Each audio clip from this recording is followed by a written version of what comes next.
दोस्तों बहुत बहुत स्वागत है आपका हमारे यूट्यूब चैनल पर। कैसे हो? आई होप आप सभी अच्छे होंगे। तो दोस्तों मध्य प्रदेश में बहुत सारी जो चीज़ें हैं वो पेंडिंग पड़ी हुई है।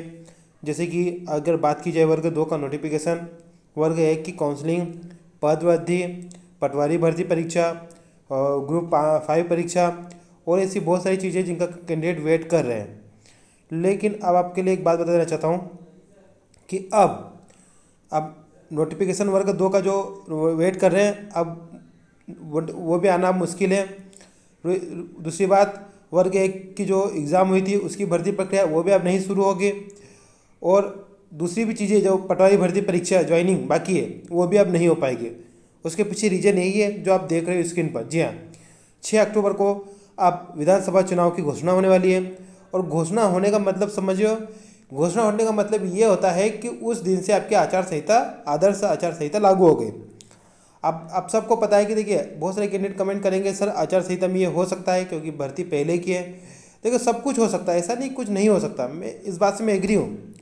लेकिन जनरली हमने देखा है अभी तक कि जब जब आचार संहिता लगी है तो ये प्रक्रियाएँ रोक दी जाती है। आप 2018 के आचार संहिता देख सकते हो, उस टाइम की परीक्षाओं को देख सकते हो, ज्वाइनिंग को देख सकते हो, सब कुछ रुक गया था। और पिछले बार 2018 में भी 6 अक्टूबर को ही आचार संहिता लगी थी। और इस बार भी इस न्यूज़ में यही बताया जा रहा है कि जो 5 राज्य है जहां पर चुनाव होने वाले हैं वो है मध्य प्रदेश, छत्तीसगढ़, राजस्थान और तेलंगाना और मिजोरम। यहाँ पर भी जो आचार संहिता है वो 6 अक्टूबर तक की जा सकती है, या 6 अक्टूबर भी ना हो तो आप 10 और 6 के बीच में मान सकते हो। तो मतलब आपकी आचार संहिता आप ये समझो कि आप आज आपकी क्या था डेट हो चुकी है, आप देख सकते हो, है ना। तो ये आप आपके 5-6 दिनों में आपकी आचार संहिता आपको देखने को मिल जाएगी और फिर सब चीज़ें कम से कम चुनाव तक रुक जाएगी। ओके, अब सबसे बड़ी प्रॉब्लम अब दोस्तों ये है कि अब हमें नहीं पता कि चुनाव के बाद क्या होने वाला है, ठीक है।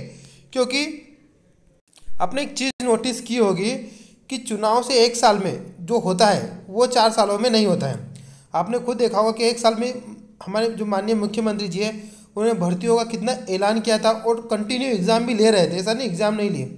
उससे पहले एग्ज़ाम पोस्टपोन हो जाती थी, लेट हो जाती थी, लेकिन इस चुनावी जो साल था इसमें कोई एग्ज़ाम पोस्टपोन नहीं हुई, टाइम टू टाइम ली। भले उसमें विवाद हुए, फर्जीवाड़े की न्यूज़ आई, फिर भी किसी भी कारण भर्तियों को हमारे मुख्यमंत्री जी ने नहीं रोका। तो यही एक क्रूशियल टाइम था जिसमें ज़्यादा से ज़्यादा ज्वाइनिंग ली जा सकती थी। अब वो टाइम फाइनली निकल चुका है। अब जो भी होगा अब चुनाव बाद होगा, और चुनाव बाद भी कब होगा ये अब कहना मुश्किल है, क्योंकि अब चुनाव बाद क्या होगा अभी हमें ये नहीं पता, ठीक है। तो अब जो भी कैंडिडेट वेट कर रहे थे अब लगभग वो, अब मेरे हिसाब से तो अब इंतज़ार करना ही कोई मतलब ही नहीं रहा है।